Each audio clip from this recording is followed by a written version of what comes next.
It's time we shoot the second arrow. Oops! 2 down, 1 to go.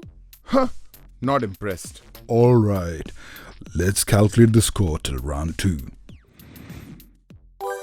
We set the score to 10 and use the same program to calculate the total score. Let's print total score to see what it gives. Okay, so it looks up for the value stored in the last updated total score, which is 10, and adds 10 to it.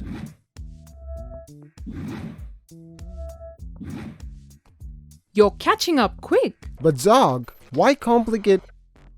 We can simply create a variable for each round and add them to find the total score. It gives the same answer.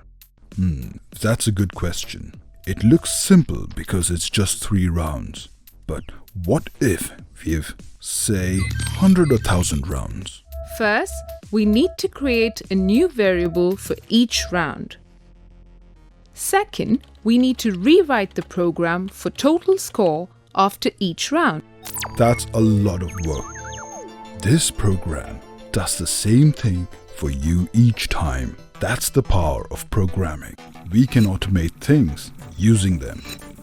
Anything is possible with the power of programming.